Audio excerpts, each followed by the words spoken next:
Jika pada umumnya negara-negara memiliki 7 hari dalam 1 minggu dan 12 bulan dalam 1 tahun, tetapi kalender ini tidak berlaku untuk Ethiopia.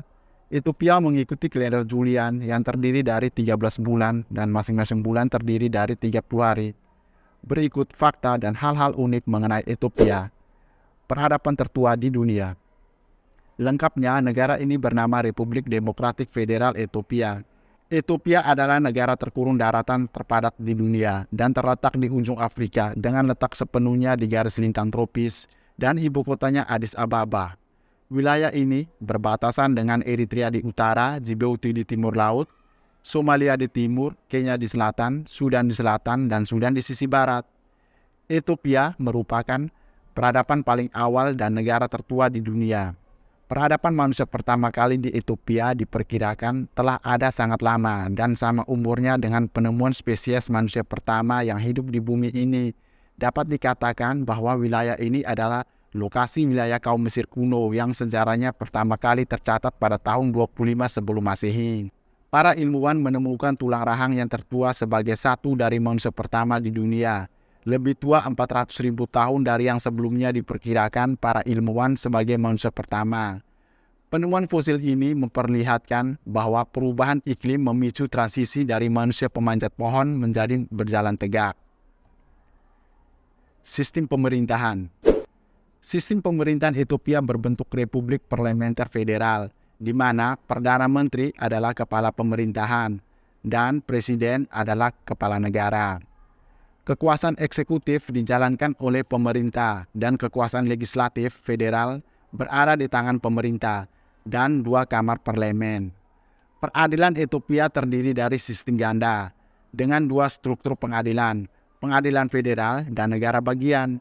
Konstitusi Federal Demokratik Republik Ethiopia memberikan otoritas yudisial federal kepada Mahkamah Agung Federal yang dapat membatalkan dan meninjau kembali keputusan pengadilan federal yang lebih rendah. Namun, ia memiliki divisi reguler yang ditugaskan untuk kesalahan hukum mendasar. Selain itu, Mahkamah Agung dapat melakukan sidang keliling di 5 negara bagian pada tingkat federal atau area yang ditunjukkan untuk yurisdiksinya, jika dianggap diperlukan untuk memberikan keadilan yang efisien.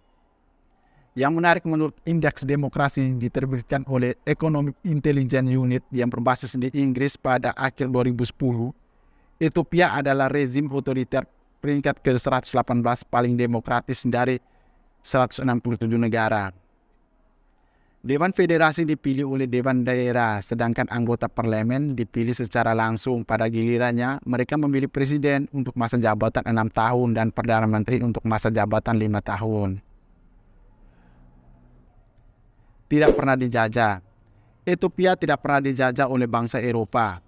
Pendudukan Italia pada tahun 1936 sampai 1941 tidak dianggap sebagai penjajah karena mereka tidak menghasilkan pemerintahan kolonial.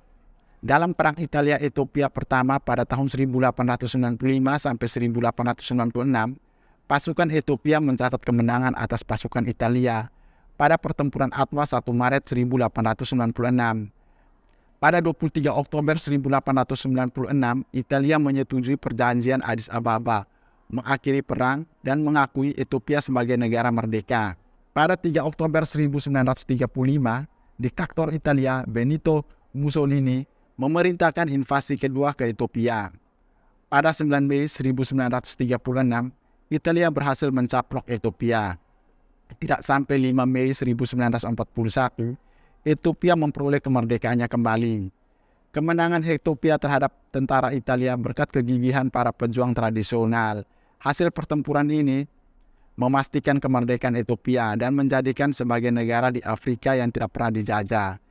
Hal ini dibuktikan dengan Ethiopia tidak memiliki hari kemerdekaan. Pendidikan. Pendidikan di Ethiopia didominasi oleh Gereja Ortodoks Ethiopia selama berabad-abad, sampai pendidikan sekuler diadopsi pada awal 1900-an. Sebelum tahun 1974, Ethiopia memiliki tingkat buta huruf yang diperkirakan jauh di atas 90% dan dibandingkan dengan negara Afrika lainnya. Setelah revolusi Ethiopia, penekanan ditempatkan pada peningkatan literasi di daerah pedesaan. Sistem pendidikan di Ethiopia terbagi menjadi 3 tingkat yang terdiri dari sekolah dasar, sekolah menengah bawah, dan sekolah menengah yang lebih tinggi. Sekolah dasar berlangsung selama 6 tahun, sekolah menengah bawah 4 tahun, dan sekolah menengah yang lebih tinggi berlangsung selama 2 tahun. Pendidikan dasar biasanya diajarkan dalam bahasa lokal, terutama di daerah pedesaan. Prinsip mendasar yang sangat penting yang digunakan dalam pendidikan di Ethiopia adalah bahwa hukum fisik merupakan cara yang tepat untuk mendidik anak-anak mereka. Sebagian besar sekolah di Ethiopia kekurangan perlengkapan sekolah dasar, seperti buku, pena, dan kertas. Beberapa sekolah bahkan tidak memiliki fasilitas dasar yang diperlukan, seperti air bersih dan toilet. Walaupun pendidikan telah dimulai sejak usia 5 tahun, tingkat literasi di negara ini masih sangat rendah. Sepertiga penduduknya tanpa air bersih. Berdasarkan program pemantauan bersama, database global untuk semua hal tentang akses air, sanitasi, dan kebersihan melaporkan bahwa puluhan juta orang di Ethiopia masih mengandalkan air minum yang terkontaminasi. Secara total, sepertiga penduduk mengandalkan air yang tak layak untuk kebutuhan sehari-hari mereka. 8,6% penduduknya mengambil air minum dari sungai, danau, telaga, dan sumber lain yang dianggap sebagai air permukaan. Dan juga masih banyak penduduk meminum air yang tidak aman dari sumur gali tangan dan mata air alami. Negara Ethiopia sedang mengalami krisis air. Untuk mengatasi masalah kelangkaan air di Afrika secara memadai, Komisi Ekonomi PBB untuk Afrika menekankan perlunya berinvestasi dalam pengembangan potensi sumber daya air Afrika. Upaya ini akan meningkatkan ketahanan pangan dan ketahanan air, dan melindungi keuntungan ekonomi dengan mengelola kekeringan, banjir, dan penggunungan secara efektif.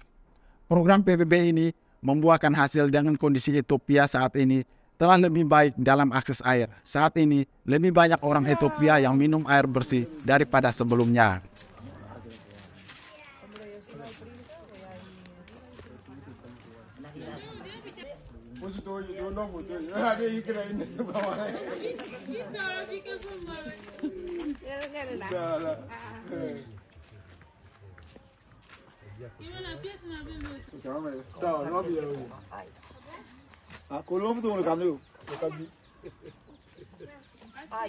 From Burkina Faso.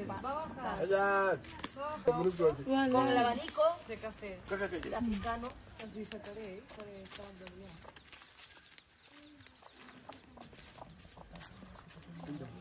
Ah, no.